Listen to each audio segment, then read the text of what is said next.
Dear participants, now we'll have the second session. It is about research scope in natural language processing by Dr. E. Damodar Reddy sir from NIT Goa.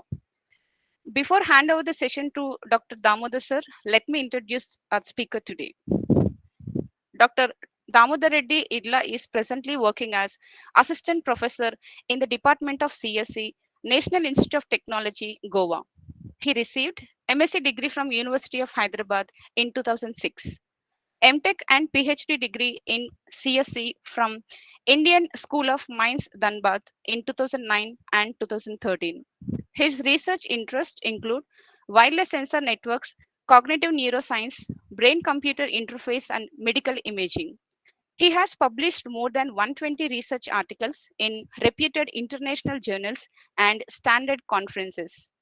The publications include reputed journals such as ACM, IEEE Transactions, IET, LCO, Springer, Tyler and Francis, and Wiley. Dr. Reddy filed a patent on multi-level automated security system for prevention of accidents at unmanned railway level crossings.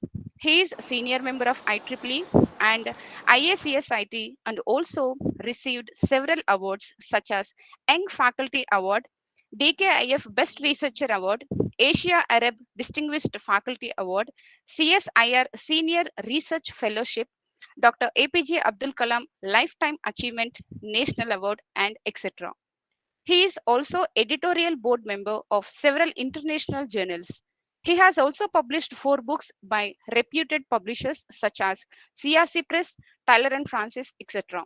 He has handled various administrative positions such as head of CSC department, training and placement officer, first appellate authority, Senate member, AAC member, and member of Board of Governors, etc. at NIT Goa. 3 of his PhD scholars have been awarded doctorates. Another 7 PhD are undergoing. With this list of achievements, I would like to invite Dr. E. Damodar Reddy sir to take over the session on research scope in natural language processing. We welcome you, sir. Over to sir. Over to Damodar Reddy sir.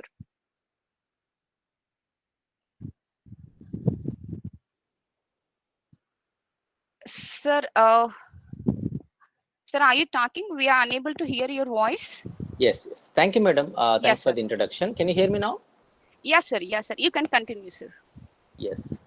So, very good morning, participants. This session we are going to discuss a brief motivation to natural language processing and then various real-time applications. This is more of research oriented. We're going to talk about various phases and where and all we can contribute with certain machine learning models and then other allied areas where we can contribute to natural language processing and different applications. So let this session be very interactive, and whenever you have any doubt, please you can stop me. So to begin with, I have already been introduced. I'm Dr. Damodar Reddy, working as associate professor in the Department of CSE NIT Goa. So let me share my slides. Please confirm upon share. Yes, sir. It's still loading. Yes, yes.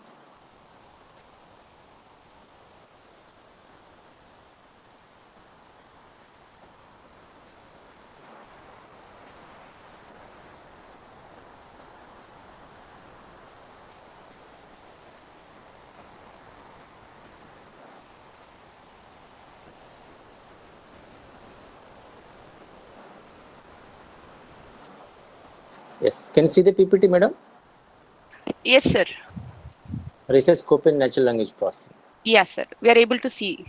Yes. So, dear participants, now how many of you call this particular area is a, separate research area and where and all we can use different applications. But first of all, let me know how many of you are working in this area, natural language processing.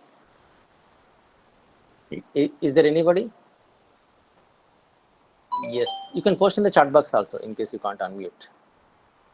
Like I mentioned, let this session be very interactive. First, let me give a brief motivation. Why do you choose this particular area of research? What is really something unique in this area? Because more or less, see, there are some 10 some natural language processing models. Out of 10, 78 they use more or less some machine learning applications there, without which it is difficult.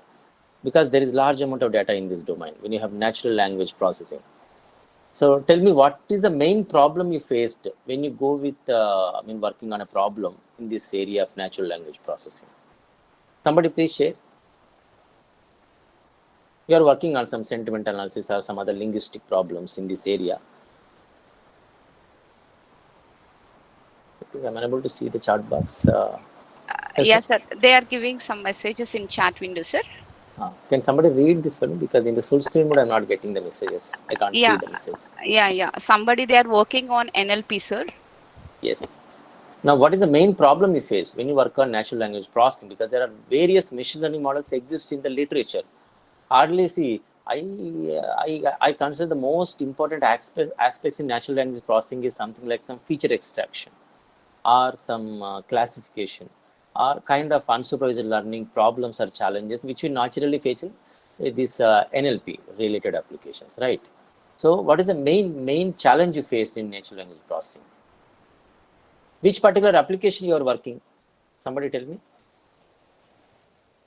Those who are working in NLP, which particular application you are dealing with?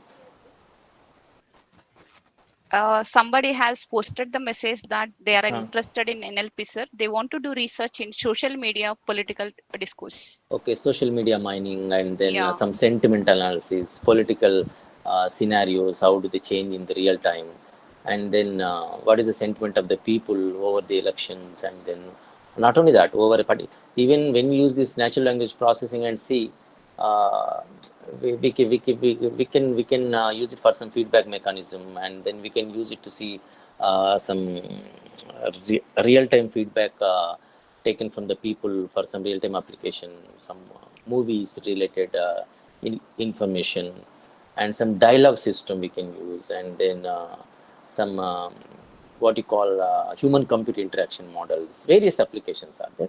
So first, let me spend some 5-10 minutes time on what are the various challenges in this this natural language processing, and why do we really need it, and why do we call it as an interdisciplinary field. Somebody confirm whether the slide is changed or not. Yes, sir. Slides are changing, and participants have given even the different areas also. Where they are working in QoS system, word Yes. embedding, Yes. anaphora resolution, and sign language and multimodal concept. Yes. So Yes. I think there are various researchers who are working. Now, how many of you are using machine learning models? Tell me. And which machine learning model you have used? Because the moment we call some natural language processing is interdisciplinary domain, where we require a lot of applications with some machine learning and some other data mining, allied concepts, and then many other conventional data warehousing operations we perform here, and a lot of theory of computation models we require for dealing with the finite state automatas and all. So tell me, which machine learning tools you have chosen for all these applications which you have referred just now? Because the moment we say our job is to investigate the relations and properties of certain human language and their behavior, to just identify the cognitive understanding of the statement underlying in the natural language processing which we are producing. Because why? Basically, because the main reason for this domain natural language processing is the word Sir, itself. Yes. sorry to disturb you, sir. Yes. Participants are requesting you to share your screen in full screen mode, sir. Full screen mode when shared, sometimes slides don't get moved. Still, I will change it. Now, Okay. please let me know if in case slides don't get moved, because in Google Meet I have seen slides don't get moved to next level. Okay, and now I think now it is in full screen mode, right? Yeah, sir. And participants, please pin the screen because sir is already sharing. Somebody are not able to see the screen, but sir is already sharing. So you can pin the screen, then you are able to see. Now it is in full screen mode. So please, Yeah. I think let me know if slides are not getting changed. Now, like I mentioned, these are all the challenges. Why this has become, see, now in the early 1990s or before that, we never talked about all these natural language processing and all, because when we are dealing with this programming language and machine languages, really there was not much focused on this natural language processing. But with the world is going with this lot of computing power and the memory issues, now it has become extremely useful to deal with this natural language processing, because earlier it was difficult to understand the underlying opinion or behavior or cognitive structure of the natural language. Because the moment, say, somebody like I mean, same sentence when we deal, are you fine? The same sentence we can deal in different linguistic ways where people can have different opinions out of the same line or same context. That is the main challenge, that ambiguity. Fine. That is the main challenge in the natural language. It's difficult to interpret the opinions, difficult to interpret the feelings, difficult to interpret the actual underlying opinion of a person. When somebody say, "I'm a very good friend to you," does it really make sense? Like I can consider him as a good friend to me? No. Why? Because what is really the inside meaning, inherent meaning under his natural language, we have to understand. Therefore, it has become not. Of course, it's a simple example. Similar, there are a lot of ways when a politician is giving a speech, a lengthy speech. Now, out of this speech, can you really have a context like what exactly he could be, whether it is a good politician or not? And when you read out a news article, really, can you be able to get a, I mean, proper conclusion out of this particular, like if you see nowadays we have seen a lot of paid articles. We have seen like in the real time scenarios, like the paid news. Sometimes some make could be generated. Can we really see from a particular news article or a coverage? Can we say that this is really a genuine article, genuine coverage, or maybe a paid coverage? Quite possible, right? Because nowadays it is difficult to control the media. It is difficult to make proper conclusions. Not all same, of course, but so all these applications can be, because in the linguistic analytical processing of this natural language, it will be difficult to deal with such a complex analysis to be performed, where we are going to extract all these practical applications. And our job is what? To develop new application which will involve all these intelligent processing of the human language. And who is making this processing? By a computer. Of course, all of you are aware with this very best definition. Now, what is the main challenge here in natural language processing? You tell me, so some of you. You can unmute and tell me. So some of you. Because the moment we are dealing with because what we have in our hand, the moment we take with NLP, I have large amount of data in our hand. Some text mining required, some large documents needed, some newspapers, or even some Twitter data is given to you. So what exactly you'll expect? Because the moment I consider, I call them as patterns, right? Because they are programmed or they are structured in some particular pattern or structure. I mean, different way. So I can call them as patterns. Now, what do you expect from this pattern mining? Tell me, what is the main challenge you faced here? The moment I have a large volume of text given to you, some text document or some web mining document. The moment I see the document, it will be difficult for me to understand the contextual meaning inside, and then what is the relation inside different sentences, what is the dependency, and at the same time, what is the correlation, and finally, what is the conclusion out of this one. And is there any ambiguity in the sentences? Because somewhere they criticize one government, somewhere they appreciate one government, and then they'll conclude. So what exactly the speaker wants to convey? Whether it's a biased coverage or unbiased coverage. So all these related correlation we can try to, this understanding analysis we can perform, and that is the main goal of this natural language processing. Now, rather I would say like feature extraction or classification or unsupervised learning, semi-supervised learning, self-supervised learning, all these challenges will be in this domain. That's why we call it as very complex to deal with, and for application to application, the kind of models you are using, they may get changed. So if you assume some data I have given for some sentiment analysis or some linguistic analytical processing problem where we have different applications, your main job is what? To extract some knowledge that will give you for the desired some application, like some sentiment analysis or some market trend or some political scenario. So our job is what? To extract the information, suitable information, maybe some features or whatever it is, from the given some web documents or some Twitter data or whatever it is. And your job is what? If we discuss in conventional point of view of data mining application, I have data. Our job is to extract some information where possible features could be taken care, and then I'll make some knowledge out of this one. Based on the knowledge, what? I'll make some conclusions like this could be a biased coverage or unbiased coverage, or maybe other type of applications we can talk about here. Now, what is the most complex thing? Confirm whether the slide is changed or not. Changing, Yes, sir. sir. We can able to see, sir. Yes, yes. So now the most important complexity, now if you go with conventional machine language, is structured and deterministic. It's easy to, like, there is a particular instruction of a C programming or Java or Python programming or R language. It is predefined, like some int, some a. There's a predefined meaning. But you have the same predefined constant meaning for a natural language we have? Do we have that? No? Excuse me, sorry to interfere. Yes. Yeah, the slide is not in the slideshow mode. Can you please put into the slideshow mode? Already it is full screen mode. We have, which slide you are Yes. seeing? Now it is, why is natural language understanding difficult? Was Yes. it is here right? Yes, yes, yes. Yeah, Same slide. I mean, it is showing in one grid, not the full screen. Other participants? I think Sir, it's full others. screen, sir. It is full Full screen. screen, madam. sir. Full They screen. need screen, to I pin on. They need to click on the pin points, sir. Maybe you can, I think, madam, you can Okay. you can pin the particular means Okay, screen. fine. Okay, So okay. that Thank it you. is- Thank you. Okay, no? You can pin my shared screen. Okay.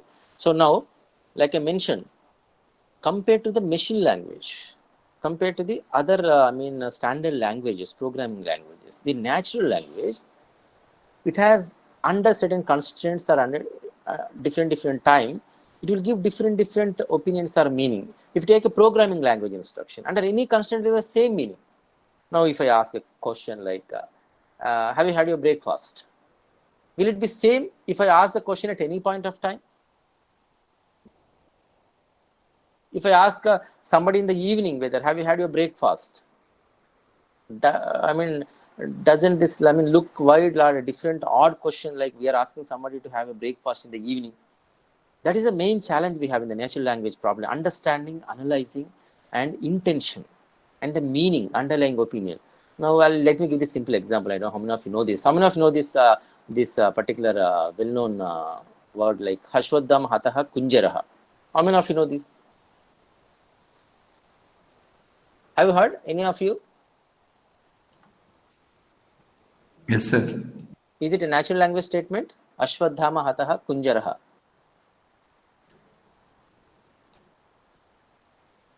Is it a natural language statement?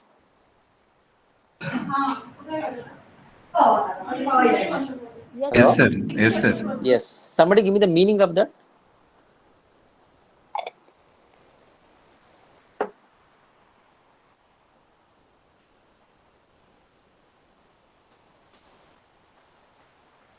Anybody? Ashwadhama died, but the name was elephant.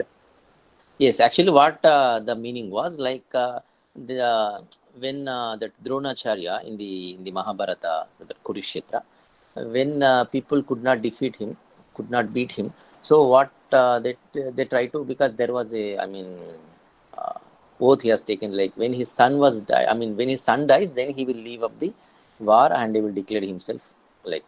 So then that they have ask the Yudhishthira, the Dharmaraja, asking, you mention or you can loudly say that Ashwadhama Hataha, so that the Dronacharya will stop the war and so that we can easily defeat or kill him. But about Yudhishthira, right, the Dharmaraja, when he was hesitant to say, because I never lie in my life, how can I lie? Then as an alternative, what he has done, he says Ashwadhama Hataha. That is meaning of what? Ashwadhama died. And slowly he said Kunjaraha. Kunjaraha means elephant. It is a clear natural language. Just giving an example for better understanding, all the beginners at least. So when you say Ashwadhama died, but of course elephant. But the last one he said, with slight, low voice. Now the question is whether he is right or not. Now the question from this natural language understanding is what? You are a natural language processing expert. I am giving this natural language. Dharmaraja said Ashwadhama Hataha Kunjaraha. Now whether he is right or wrong, you tell me, somebody. What is the inherent meaning of this natural language understanding now? Whether he is right or not. Now both are ambiguous. If you say right, there is ambiguity because he has not said the same sentence in same line. He has sentence with low voice. And then if you say he is technically he is right because there was an elephant who died. Right? So is it not a complex, simple 3-word statement and natural language statement? How difficult to intervene it? And how difficult to understand the underlying meaning of that. That makes this particular domain very unique and then complex to deal with, because it is only the one who uses the sentence knows whether he is really have some care or some intention to say about that, or some particular opinion about the statement. It is only now our job comes from the natural language we got, and the features, of course, maybe his facial expression, and then his vocal expression, or maybe other type of expression. We are going to say whether this particular statement has a meaning or not, or what is the exact meaning, whether he is really caring or something like that. So it makes this particular domain to deal with. Now when we say machine learning applications we are using, and some deep learning applications we are using. Now those who are working, you let me know which particular machine learning model is very suitable for this type of problem. Somebody guess? Now you have some data, some complex web mining, web pages. When you are going for a web mining application to see the sentiment of some customers who are into some e-commerce applications, to see their sentiment, what type of products or goods they are going or being attracted to, many other. So, so what type of data? What type of machine learning tool you are going to select here? Tell me. Of course, it changes from application to application and domain to this scenario to scenario. So just give me one application and tell me here I am using this particular machine learning tool, and tell me, convince me why I am taking this one. Because when you go for some research scope in this domain, you have to understand this type of applications I am dealing with and why. Tell me. Because just now a lot of people have given a lot of applications, right, that they are working on. There are about 100 participants. Now convince me, like I'm using some fuzzy rule based mining process, and then some other unsupervised learning problem, or some deep learning, or some genetic algorithm, or some fuzzy logic, or some swarm intelligence, bind spread optimization, nature computing, information sets, rough sets, other evolutionary computation model, in machine learning. Tell me why you are choosing this particular model, because it is very, very important. The moment you choose, problems are always there. Dear participants, when you choose some application for using NLP, there are plenty of applications you can identify. Using which tool in machine learning you are solving that, and is it really appropriate? Tell me. Because I'm not going to give a particular NLP problem and discuss today. My job is to convince you first. I'm using deep learning here. Why I'm using? Because problems are always there. To plenty of problem statement you can identify in natural language processing. How do you are dealing with those problems? Tell me, somebody.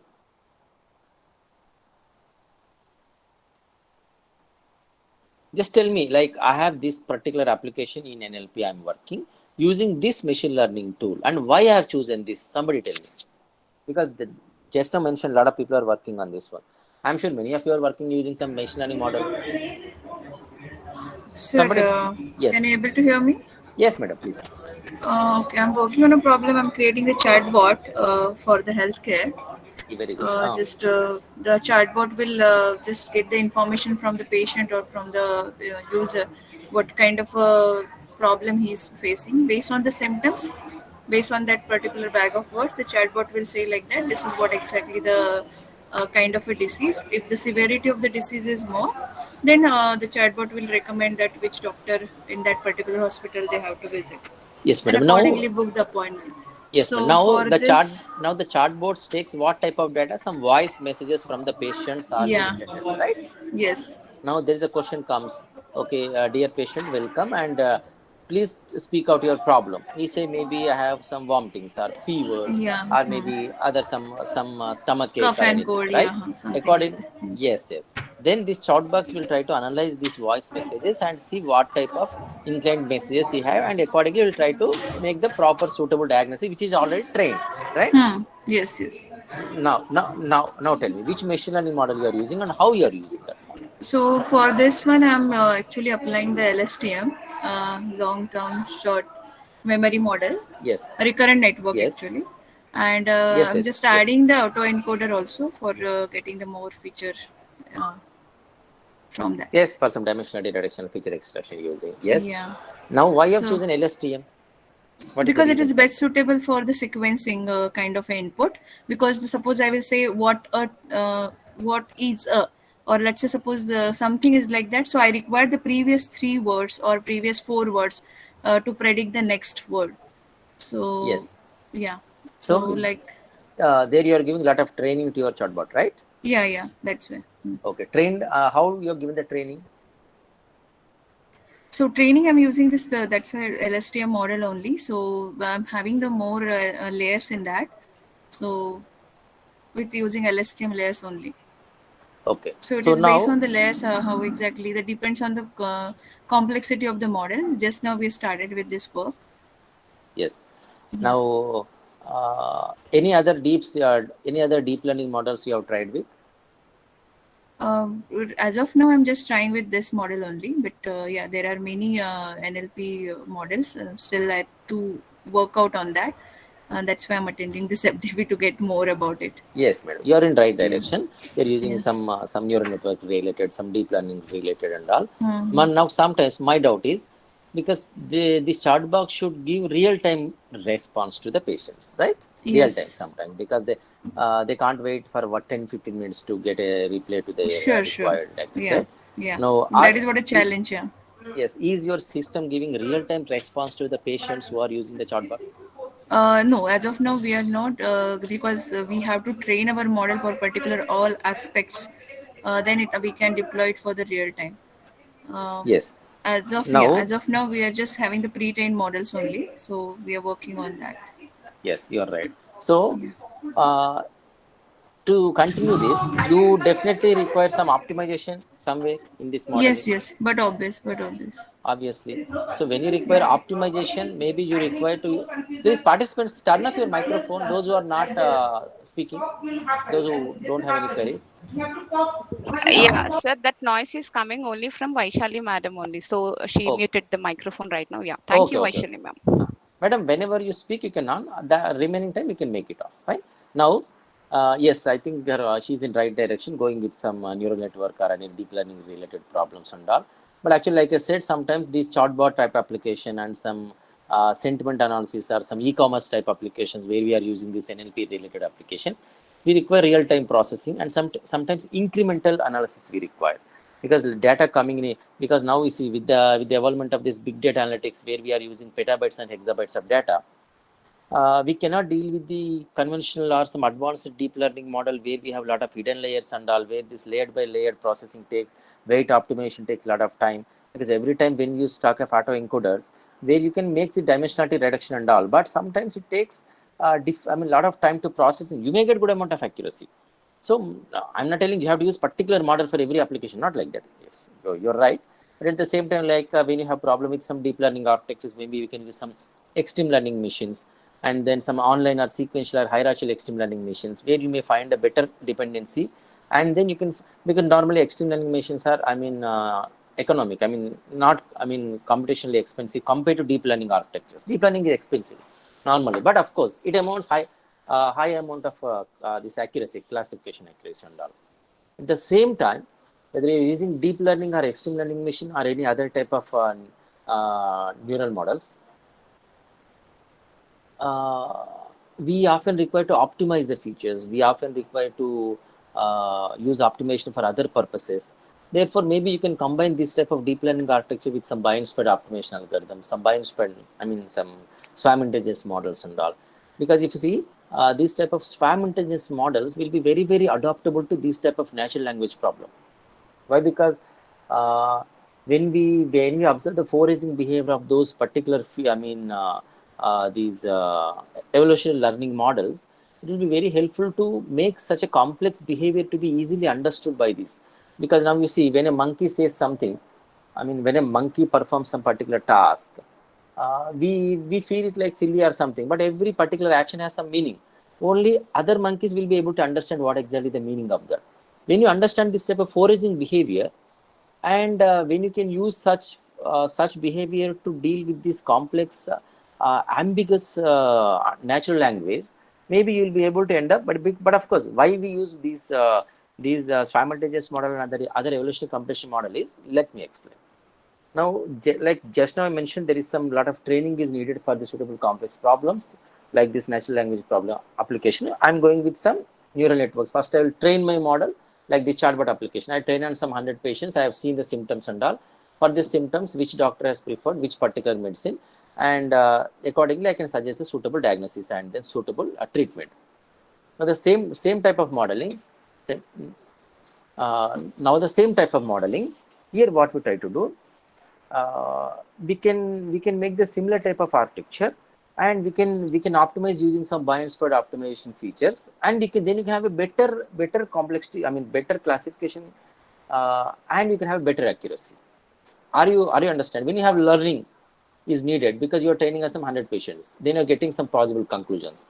Based on the conclusion you are suggesting, you may consult this hospital. If it's a small minor symptom, you may take this particular medicine. If the symptoms to be unpredictable, or if the symptom to be very complex, then rather suggesting a treatment, you can suggest a particular hospital where already treated a certain number of patients. So all these complex models could be, I mean, developed where there's a proper learning happens because of some training given. Where the training comes, then you have to go for some particular unsupervised or supervised models to get the training onto the model, maybe some deep learning complex experiments, then go for training your, learning, then go for knowledge discovery. Now, there is no much training given to me. Then what under the application you can use? Madam, can you answer the same question? Now you have you have training given. Now I don't have much training because I have large amount of complex natural language, your tokens and your statements. Then I don't have much training. For the first time, I'm just encoding this type of natural language data. Tell me, then which type of solution you go, rather using the LSTM and all? Can you suggest any other alternative type of models? Sir, we can use some probabilistic models also there. Yes. Any other? Like we can use the multinomial naive Bayes. Vector space models are there.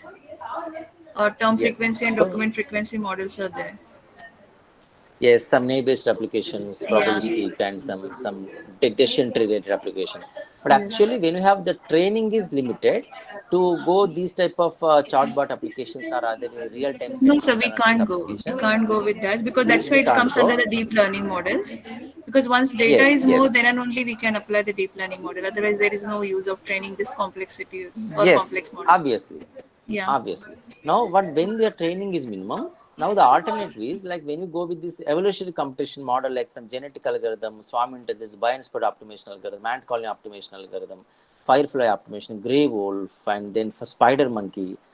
So all these algorithms when we use, because see, when we are going that no training, in the sense what, the set space is enormous, right? We have a large amount of set space. In such cases, please try to understand, my job is not to give a simple application to work on. No, I want to give under this constraint which particular machine learning model is more adaptable. Because when you go for some type 1, type 2 fuzzy modeling where there is no particular proper rules can be generated, because you have large set space available here in your, because in natural language processing already mostly you have large amount of data, and dealing and reading this such large amount of data and understanding them, giving is not so, prominent. Therefore, we may go with some randomized algorithms like some swarm intelligence, particle swarm optimization, all this bind spread optimization, nature computing, evolutionary computation, genetic algorithm.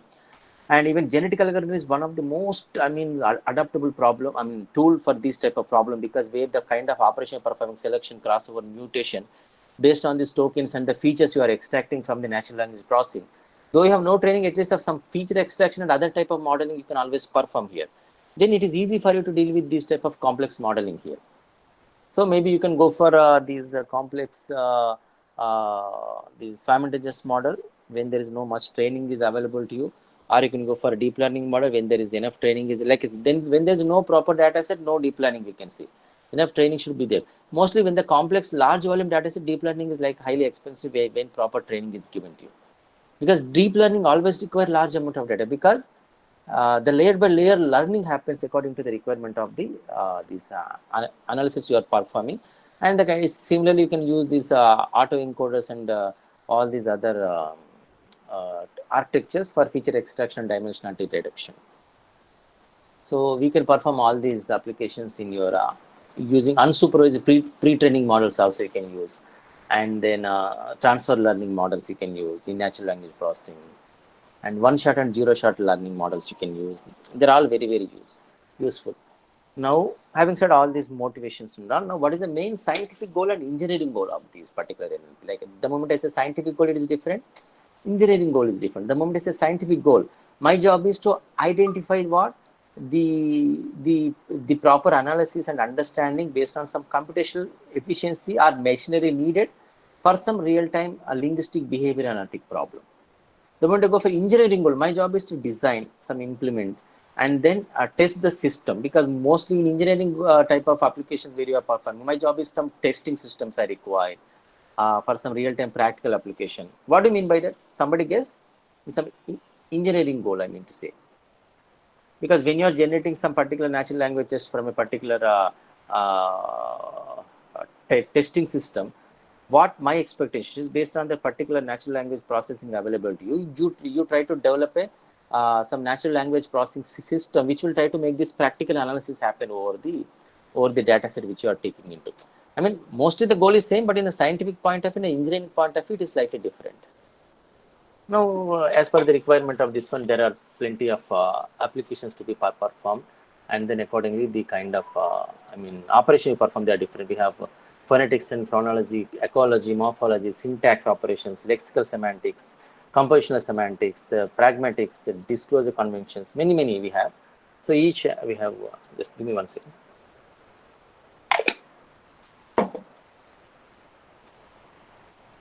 Because the moment we say natural language processing, it is not just some text mining we are making and all. Now sometimes we have a, it's not exactly like some encryption dictation type modeling, but when two persons are speaking, like based on the language appearance or language sound, I'm going to make a study or comprehensive analysis of the study of language sounds. Is it useful in natural language processing? This particular phase or task? Is phonetics and phonology type application. Is it useful somewhere? Somebody add your word. The study of language sounds. Tell me, give me an application where this is useful, this phonology type applications. Somebody?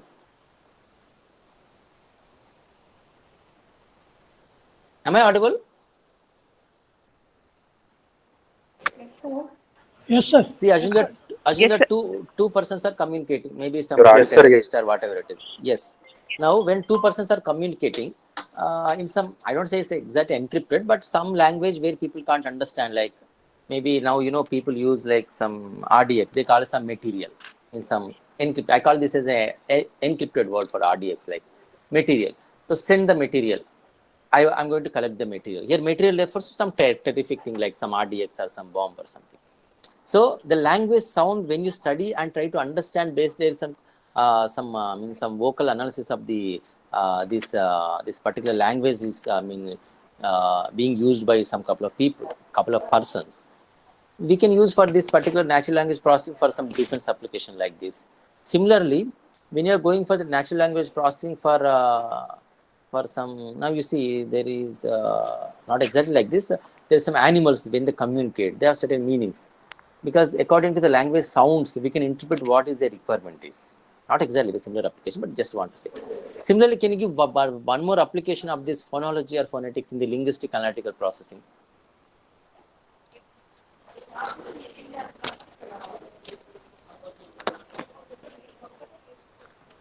Okay, I want to make a personal behavior analysis. Somebody is speaking.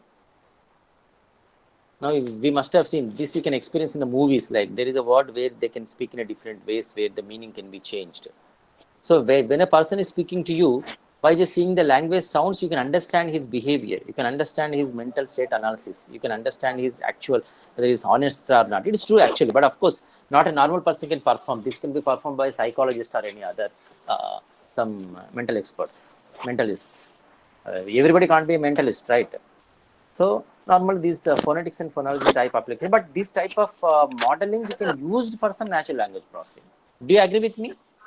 Can we use this particular understanding we use in image process, this natural language processing? Please turn off your microphone. Somebody was using. Okay, now some ecology type applications. Ecology type of understanding, the study of language conventions for punctuation, text markup, and encoding. Right? This is not exactly like study of language sounds, but it's slightly different. Study of language conventions such as punctuation, text mark, because when the punctuation changes, when the some even a comma dot changes, the whole meaning gets changed. This is the most complex thing in natural language processing. I'll give an example. Once a person was sentenced to death, and because he committed some crime. Am I audible? Yes, sir, you're audible. Please. Yes. So now I'll just give the importance of ecology. Now you will understand with me after this. So once a king who ordered a person, who sentenced him to death because he committed a severe crime, then what happens? Almost the person is ready to die on the day. The day has come. Same day when somebody approached the king and requested for this pardon plea, and it was considered, the king has understood that crime was happened under some scenario where the person may not be hanged. Then he has sent a notice to the prison stating that stop, comma, not hanging. Okay, stop, comma, not hanging. But when the typewriting happened, because in the early days, you know how the message is being typed or written using some particular tool. So the comma was kept not after stop, it kept after not. Stop not, comma, hanging. Are these two giving the same linguistic meaning here? No, sir. No, when you say stop, comma, not hanging. Now this comma wrongly put on after not, stop not, hanging. What's happened? The person lost his life, right? So this is the importance of this language conventions and how they interpreted a meaning, and how they see just a comma is changed, how the complete thing has been changed, right? So now previously, like people used to say, that was saying like Sheikh Ajmer Gaya. Sheikh Ajmer Gaya. How people can change it over the time, you know, like Sheikh Aaj Mar Gaya. Fine. Sheikh Aaj Mar Gaya. Just see the language conventions here. So that is the importance of this ecology. When we go for this proper understanding of this language conventions and the punctuations and the markups, encoding, all these things are very, very important role to play in the natural language processing. Everything matters. Of course, not everywhere you require phonetics and phonology and ecology type of processing, but according to the requirement. Right?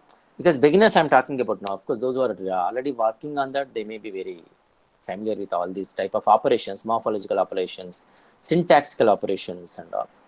Then now morphology type, the study of meaningful components of words. Okay.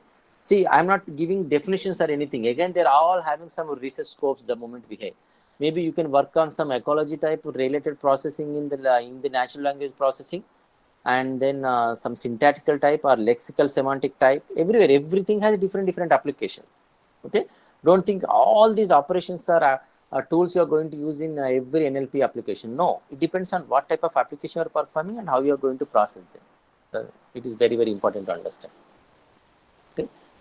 Now, similarly, lexical semantics, already you know how the kind of understanding of the words and their inherent connection we are going to. The study of word meaning. Exactly what you call. Composition, this is very, very complex. Compositional semantics, the study of the meaning of sentences when the composition happens between different words and all. Because the composition, with the different composition, the meaning of the word can completely get changed. Then pragmatics, we are going to the study of the use of language to accomplish goals. It's very, very complex to understand the use of language for some desired goals. And similarly, the conventions of the dialogue to understand based on discourse conventions and all. I'm sure many of you heard about them. Now, various stages in NLP system. I'm not going to speak much in detail because I want to give more research applications here rather talking about this one.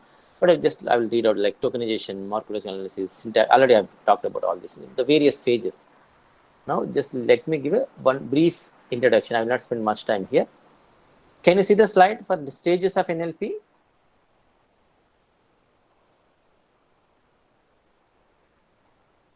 Yes, sir. Hello?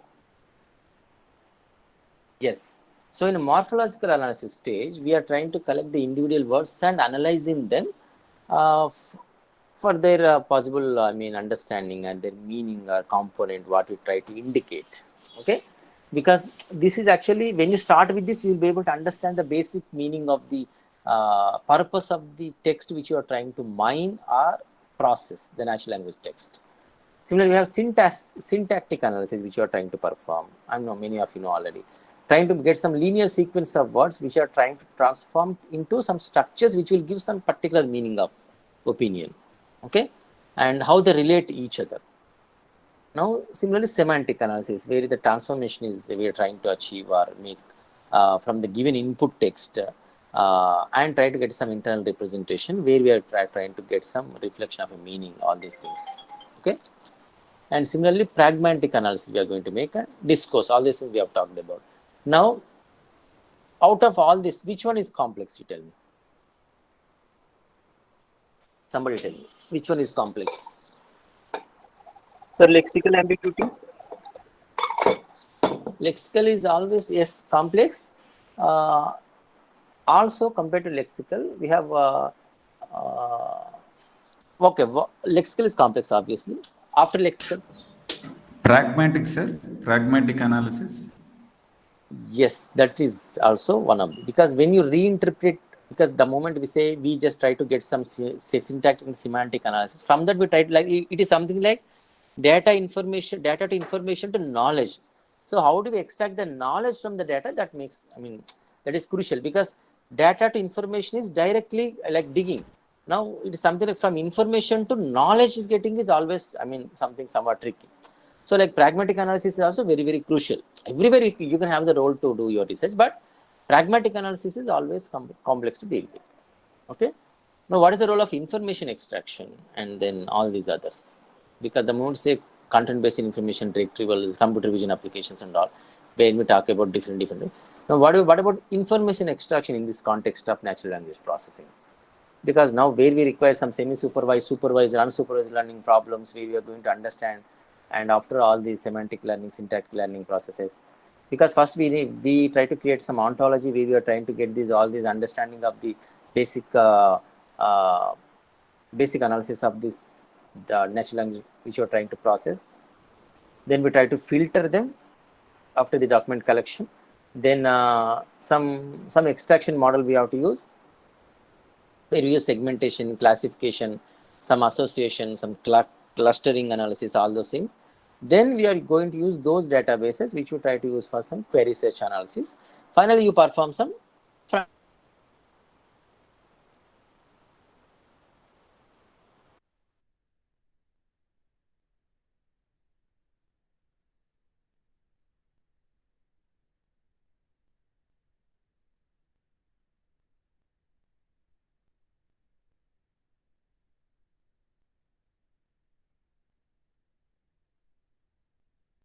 tools. At the same time, it is like some analytical process which you try to make the process give extraction perfect. The reason like ambiguity and scaling. Tell me how scaling will be one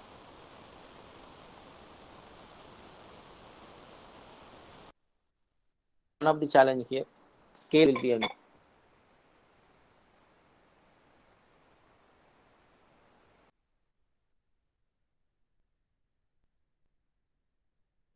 somebody tell me. Your large volume text documents of natural language. We are going to make some processing or analysis. The scaling matters here. When you have a tool or some complex algorithm already available, the scaling matters. Obviously, scaling matters. Like dimensionality, like cursor dimensionality we have. Similarly, we have scaling problem comes with the natural language processing. Why?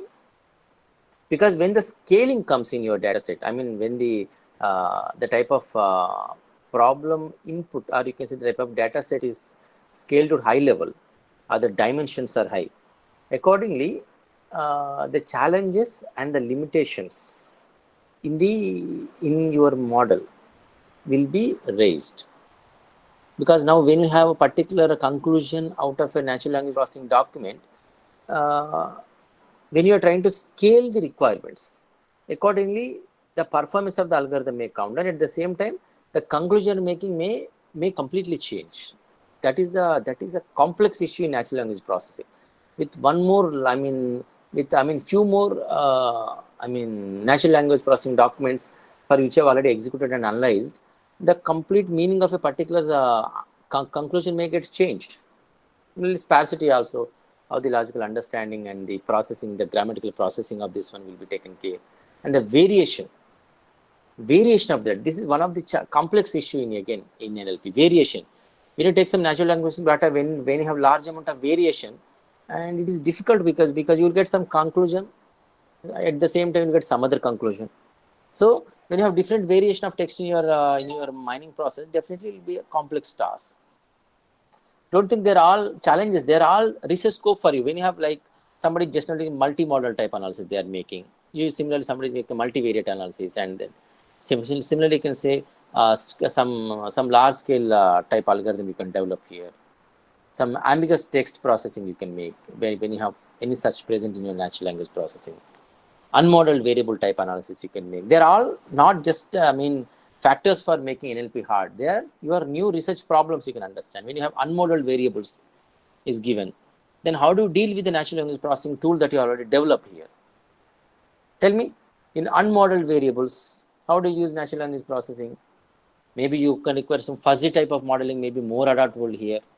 Do you agree with me?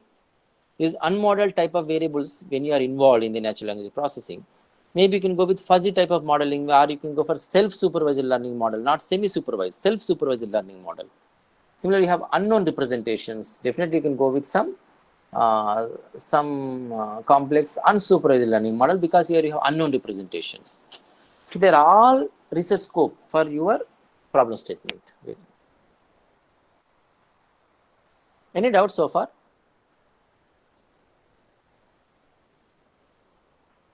Any doubts?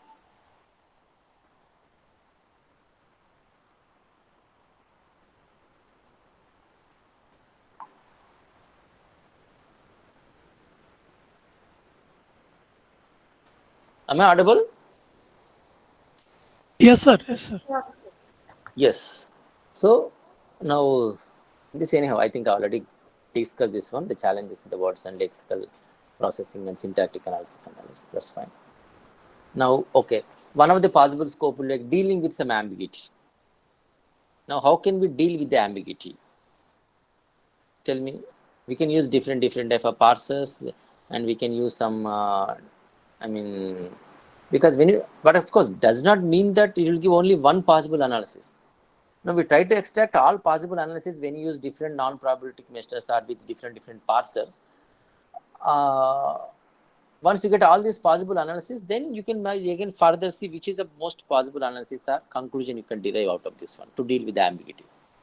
Okay. And similarly, some probabilistic methods, I think already somebody answered, when you use some hidden Markov models and then some particle sum optimization or any other type of modeling you can use. We can make the best possible analysis, or you can say the one that is having the most possible chance in this one. But again, the moment I say again, already mentioned, the moment I say best analysis, what do you mean by that? Only again, according to the, like, it is having high probability of occurrence, that's all. What do you mean by that? The when you have more accurate probabilities, we can say accordingly we are going to have, this could be the best possible chance to deal with the ambiguity. This is very ambiguity is the one of the crucial thing again in natural language processing. Unlike the other domain, here a lot of factors where you have challenges in either ways, ambiguity and similarly I can say.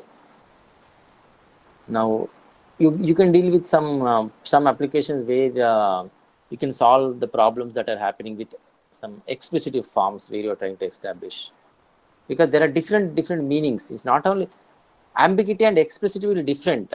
With the expressivity, you can have different ambiguous statements or conclusions can be derived. Okay, with the same way it can be taken care. So, but of course, there some features could be extracted. Here, feature extraction and dimensionality reduction using some conventional or some advanced feature models could be one of the challenging or suitable solution for this one. Now, like unmodeled variables, when we try to extract, because when you are extracting these unmodeled variables, it is very, very important to understand their complex, coherent, or some supervised behavior, so that we can make the proper analysis out of this one. what is the most possible feature we can extract that is suitable to the, chosen token or some lexical analyzed question. Now, some symbolic and probabilistic NLP models people try to use, where some logical rule-based NLP type of modeling they try to perform, where we have some source text and then some target text we have, and how do we generate the target text from the source text, and then how people are using this statistical NLP in the early days, and then how the transaction models are being used and how the language models are being performed, then how we re-rank according to these two layers or models, such that we can get a better features and we can perform what could be the exact meaning that is being resulted from the natural language processing that are being inputted from this logic or rule based NLP models. Of course, it's actually conventional type modeling, just I'm explaining. Now tell me where I can use some particular contribution here. Where I can add some contribution here when we are going with statistical type of NLP modeling or any other probabilistic NLP modeling.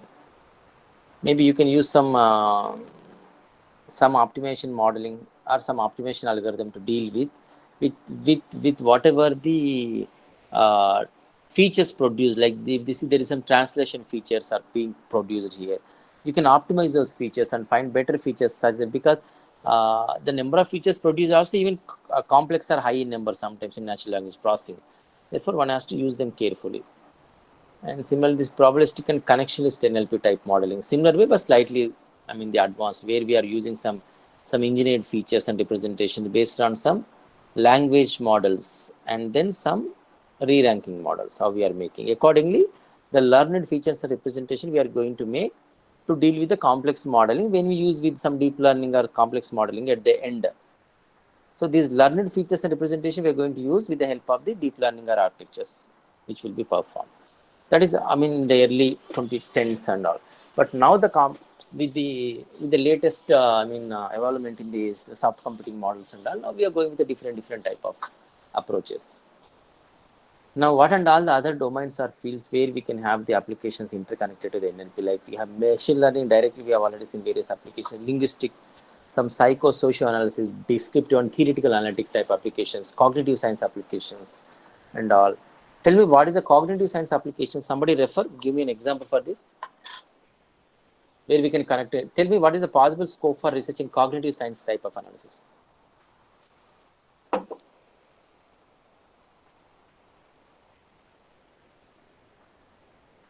Am I audible? Yes, sir. Yes. Cognitive science, some can you just connect somewhere to NLP? Tell me.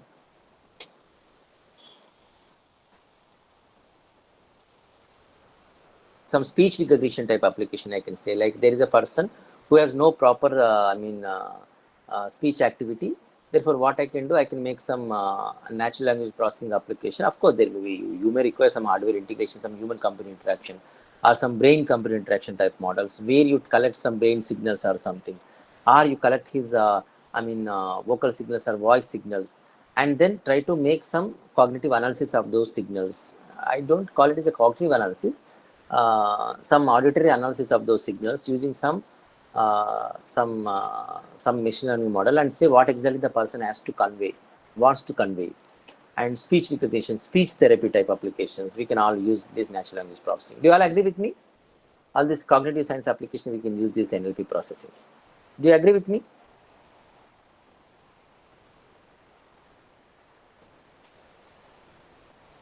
So in various all this human computer interaction, and the person, there's a paralyzed or locked in person who cannot move or walk, and you cannot have his natural language understanding. Therefore, you can connect or correlate your brain signals or something to this NLP modeling. Of course, you may require some high-end processor, maybe a Raspberry Pi or Arduino, where you can use some microprocessor, microcontroller, with the help of which you can make all this real-time analytical processing, what a person wants to convey. Because the person is paralyzed, you cannot speak or walk, but still you can communicate to the people using the natural language processing application, where the data is inherent from some human-computer interaction type model. Do you agree with me? There are applications where there's a research scope. Don't just go with a simple conventional application where you take some natural language processing to data and try to, get some possible features and try to extract. It's a very conventional, simple problem, right? Take some different, problems like some information theory, where we can use some complex information and try to extract some lexical analysis and some syntactic analysis and see what exactly the information given is trying to capture. Trying to give the proper knowledge. All these information theory analysis, you can make it.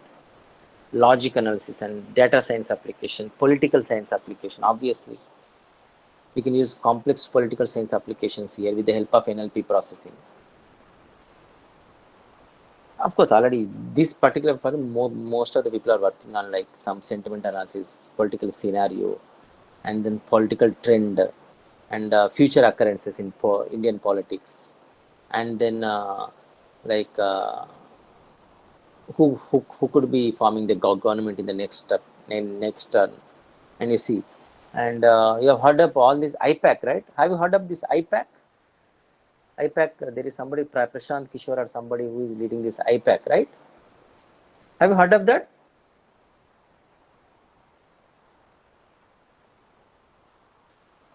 Hello? Am I audible or not? No response from the participant. Yes, sir. You are audible, sir. Yes. Now see, when you have this type of political, data processing, political trend analysis and all. Now, I don't know whether these IPAC people are using all these natural language processing or not.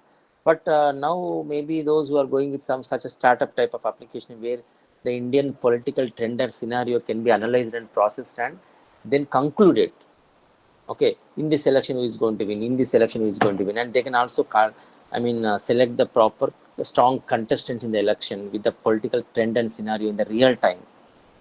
So all these you can use based on natural language processing, because just taking a complex survey and understanding some inherent tokens and then features and then doesn't make any much contribution from the user point of view. Similarly, psychology type applications. Can somebody give an application here? See, my job is today's session I have to give a lot of applications in the NLP. Okay, now till now we discussed 30-40 applications in different domain. Now at least can you name one in psychology type applications using NLP? Tell me.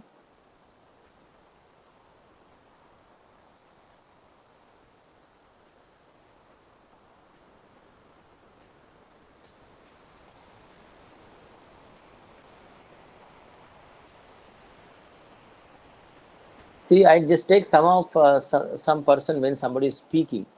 I want to say how genuine he is. Based on his natural language. He's speaking, like I have his audio clips or something. I want to see, is it possible? Maybe. Not now, maybe in future when I get somebody's audio, maybe I will be able to get some conclusion out of this one, like the person, whatever is speaking, genuine or not. But sometimes, whether you agree or not, when somebody is speaking in front of us, saying something, by just seeing his facial expression, by just seeing his behavior, by just seeing his body language, I can say whether somebody is lying or not, somebody is honestly speaking or not, when somebody is speaking right or not. Do you agree with me? Hello? Yes. Yes, sir. Yes. So now the same, when we come into the machine learning language, like I want to use this natural language processing using some machine learning model to observe a person behavior, and maybe whatever the input he has, maybe, of course, but here when we talk about NLP, I want some natural language of the person, whether his audio clips or whether whatever the what you can say, text document, whatever he spoke, whatever it is. Even may not be just audio clips. Maybe you can take whatever he's speaking, you can draft on a particular paper and analyze how he's speaking and what is the correlation between the words and how the person is being interpreting somebody, and all these things. Based on that, you can make some psychology applications. Okay, of course, these things where people use some mentalist or some psychologists try to use it. Okay, and some academic applications already we discussed plenty of them, and then some education type of applications, and then many. What do you mean by education type of applications? Tell me. Now, some student is writing something in the examination. Now, if you see, when you are writing your answer in a natural language, sometimes the answer may be wrong, but you can see from the natural language text, whatever he has supplied, you can understand the person has good knowledge, but he is unable to put it on the table, on the paper. Similar way, You can also see when two persons are writing similar questions in a different natural language, but they have copied from each other. Something like that. Not exactly, just I'm giving an example like this. Even similarly, some teaching learning methodology you can use when a student want to convey something and the teacher can understand in a better way and try to make it something like that. And some state of the art application, if you talk about not conventional application, like some conversational agents, information extraction, question answering. Yes, I'll give some text document and I'll say some question answers can be performed based on the information supplied. For example, I will give a text document NLP. I will ask a question because some editorial article I will give you.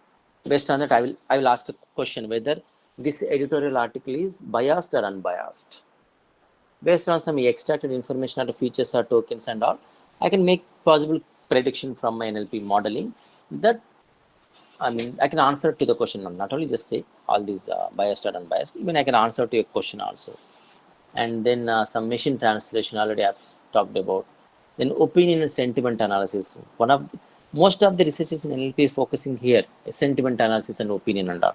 But we have to understand here, without availability of sufficient data, please don't go for this sentiment analysis.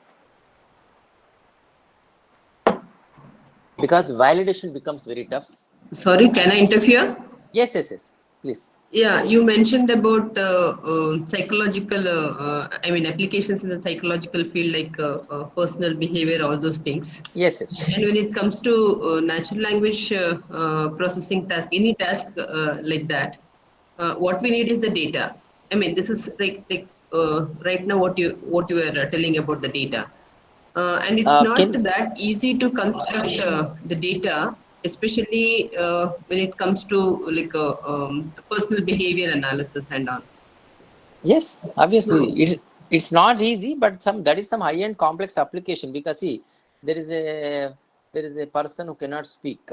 Now I can collect some brain signals using some human-computer interaction model, or maybe some brain-computer interface model. Then I take his brain signals and try to extract some particular correlation to natural language, what he wants to convey. So it's not a simple application, because first of all, you require some signal processing methods to understand. You require some complex classification models in machine learning to classify the text, what you want to convey. Then you convert into some natural language text. Then you see what will happen. So it's not just, but when you go for some person mental state analysis, when a person is speaking in front of you, now if you can develop a particular hardware prototype which can capture his, words and analyze and say his behavior is something like, it's not a simple application. Yes. It is very complex application. And we cannot simply go a probabilistic type of modeling here and say a person is like 90% genuine, 10% is fake. We can't say that. Right. So this is a complex application. Yeah. When you are selecting this type of application, most of the time it may be multimodal analysis rather than a single mode, like only analyzing the text. Yes. I think I already put a word there. When I talked about this application, this multimodal learning and analytical modeling you have to use for this type of applications. Yes. I think I had put a word there also. Yeah. Okay. Thank but you. Only thing is, when you are working these type of applications, they are really high end, very, very, very significant in case you are successfully managed to get it. But at the same time, you may require help of some medical practitioner or somebody. Yeah, who can exactly. help you in this direction. Right?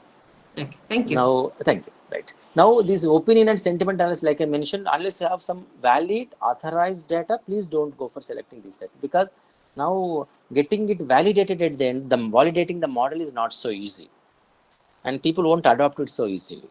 Okay.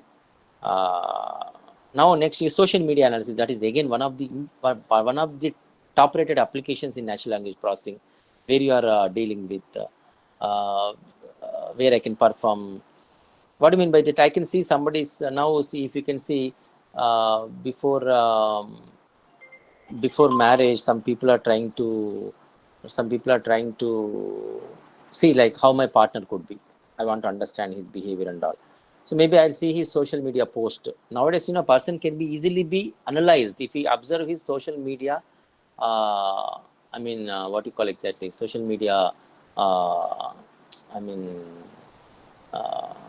His behavior in the social media, because your actual behavior mostly reflect in the social media. What type of images you are sharing, what type of messages you are posting, what type of data you are adding, what type of friends you have in the network, and all these analysis. Of course, not exactly they are natural language processing, but more or less they are related to that.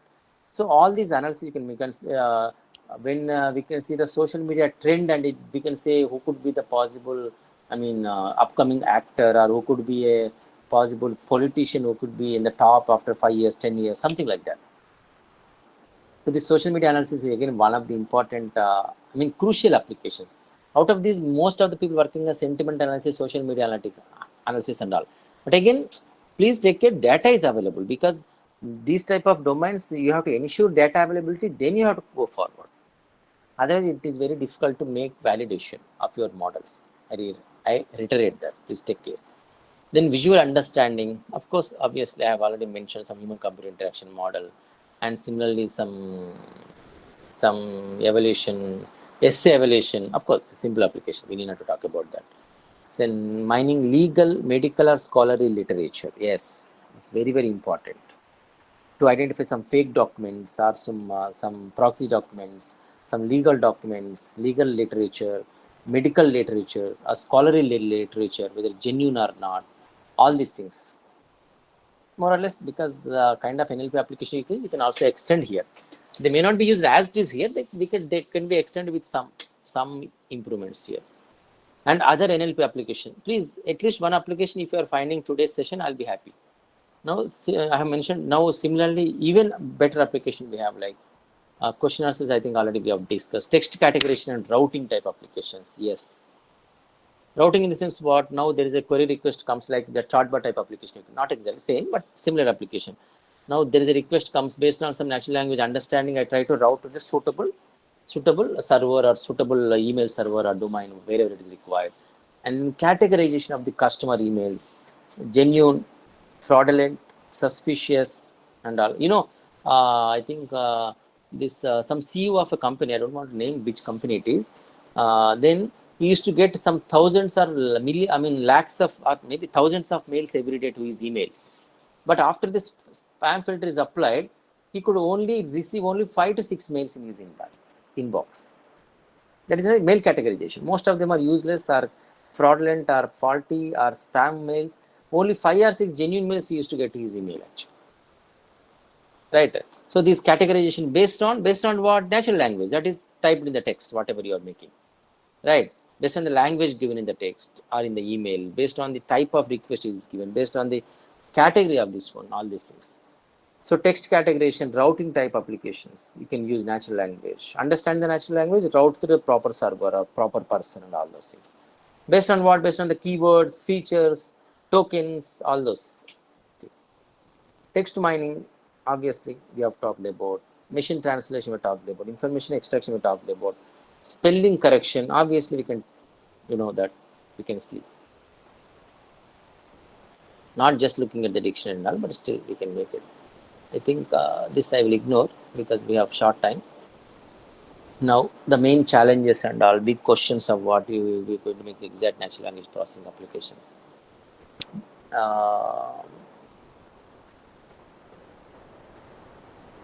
The major challenges, like when you have when you're going to make some linguistic knowledge processing happens, what type of knowledge you have, discrete knowledge or continuous knowledge, because most of the applications we're trying to perform sometimes real time, sometimes incremental application. It's not so easy to perform them with the help of all these models. Sometimes the type of knowledge availability in the natural language processing or in the natural language data supply to, we have to understand what type of parsers we are using, what type of lexical analysis we are using, what type of finite state automata we are developing, and all those things. And how should we learn? Because they are all challenges. How do we compute the efficiency? How do we learn from the given, what you call your formalism that you are deriving? And mostly with unsupervised and semi-supervised heterogeneous data, it is complex to deal with. And there are some online methods available accordingly we can make. Some the main active research some of the people are performing, some syntax type and machine translation type, where some syntax type people are trying to put some non-local features we're trying to extract for some scoring parsers. Of course, that we normally use in some discriminative modeling, where we are trying to extract these complex features, non-local features. What do you mean by non-local features? When you take a natural language text, now I try to get a feature from the understanding or some particular conclusion of this one, and try to get a feature from the different, NLP document. This is non-local feature, not local to this particular document. And similarly, efficient approximate parsing. Of course, I think I already discussed this.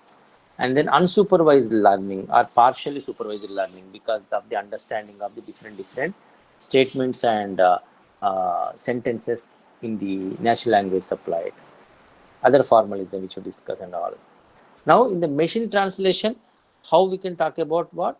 The models and different algorithms which we require, and then the syntactic structure, how do you incorporate, and all these contributions you can make it. And when you have low resource and then morphologically complex languages, how to deal with all these things.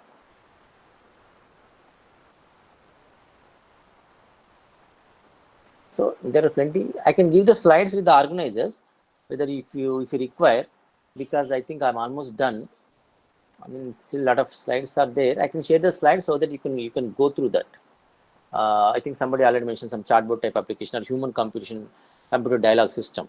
Now, is it a chatbot type application? No, it's slightly even higher. I mean, generalized model. If we have a human computer interaction type model where we have a dialogue system developed there, we can use a computer modeling software to develop where a human dialogue system can be used for the participants of users of the particular software application and hardware application, where we can make conversation with the people, a computer, and make a better conclusions. Like you can give online counseling to the people, and you can give some helpline to the people, and then some many other applications like that. Okay, we can discuss on the topic with the people. We can answer them many queries by understanding and analyzing. We can also teach the people on a particular topic from the dialogue system which is developed and all those things. Am I audible? Yes, sir, you're audible, sir. Please continue. Yes. So there are all the research scopes which we can possibly work in this. I think that's all, madam. I think now we have only 5 minutes time. Not even 5 minutes, I think 2 minutes still. So I will just stop here. I'll share the slides with the organizers. You can collect them. Still a lot of slides are there to cover. Since we have limited time. Now you can ask if you have any doubts. I'll stop sharing. But still there are plenty of applications that are errors that we can be performed. Because when the expert, for example, the expert of the natural language processing, if he is not a professional, now if you see there is a text in the board which was converted from a natural language, and there actually this is a translation error, but the expert is unable to identify, and you see what is the end result here. So all these applications, and then what are all the main discipline and typical problems and tools we have to use, typical problems existing, everything are there. I will share the slides with the participants. You can have, the better understanding of them. That's all from my side. So I will just stop sharing. You can ask if you have any doubts. Yes, sir. Thank you so much, sir. Thank you for sharing your great knowledge with us. Yes. And today your session is very, very interactive, sir. You have posted so many queries to the participants. Even participants, they have also answered in the chat window, and you also interacted with them so nicely. Yes, Thank you so much, sir, for sharing your great knowledge with us. And somebody are asking that, sir, they are working on multimodal sentiment analysis, and yes. they are the beginners to NLP. So Yes. they're asking you to give some of the suggestions how to start the work on it. Now, this multimodal type solutions, when you want, people are trying to use some fuzzy logic type applications here, because the linguistic information, when you try to process in the natural language processing, the fuzzy modeling could be one of the efficient. There are some, in case you are interested with neural networks, you can use this ANFIS model, adaptive neuro fuzzy inference systems, where you can use neural network and fuzzy logic models could be more adaptable. Because this, what I have seen in some research article where successfully they have, used these applications for multimodal learning type models. Any other doubts? Yeah, thank you for answering, sir. And one more thing, what is single modal and multimodal? Hello? Yes, sir. One more, sir. What is single modal and multimodal? Now see, when you are dealing with this linguistic type of analytical processing, when you are going with a different different analytical challenging problem.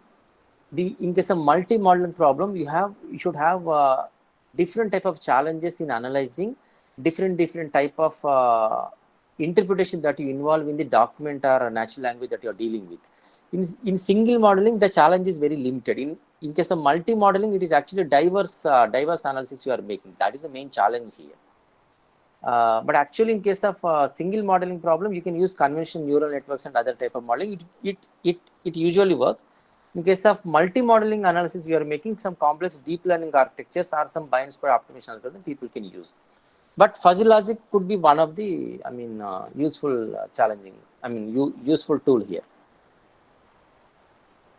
Yeah, thank you, sir. And one of the participant is asking, like, they are doing research on multilingual chatbot. So they are asking you to give the suggestions for that.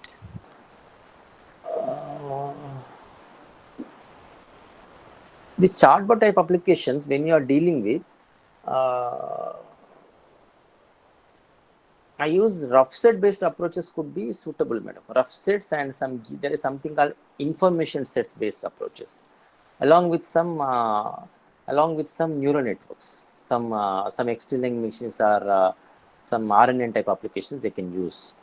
Because these rough set based approaches, they can make some conditional approaches on these analytical tools which are performing.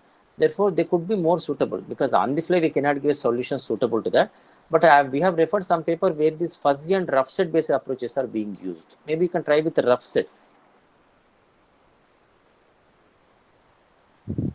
Yeah, thank you, sir. And one more question for you. So how anaphora resolution is important in NLP application, sir? Can you repeat, madam? How anaphora resolution is important in NLP application? See, when there is a dependency or correlation exists, and sometimes this, like I said, that non-local feature something I referred, right? When such case of analytical processing, these type of tools or applications may be useful, because not every time you just analyze a given typical document and make some some understanding of the natural language given. Sometimes you may require non-local features. Sometimes you may require unambiguous understanding and dependency or correlation. Maybe such instances, this type of analytical processing may be useful. Yeah, thank you, sir. And yes, sir, can you tell me the scope in Indian language processing? Indian language processing, because there is, if you see, we call it as like unity in diversity. Now, if you see, there are some dissimilarities, or what I can say. See, if you can see, most of the Indian languages are originated from Dravid and Aryan language, like people used to say, right? So when we see some Dravidian languages, there are some, most of the similarities exist and some dissimilarities exist. So one can make some comprehensive analysis and study over this particular language differentiates, and at the end, how do they interconnect? Now you see, there are some words in the Hindi, there are some words in Bengali. More or less, they have some different meaning, but the words pronunciation is same. So if you can make such a linguistic analytical analysis, maybe you can see the high correlation between the languages in the in our Indian language system. Such analytical processing you can use. How ML is different from NLP? There is a question. See, machine learning is a tool. Natural language processing is your challenge.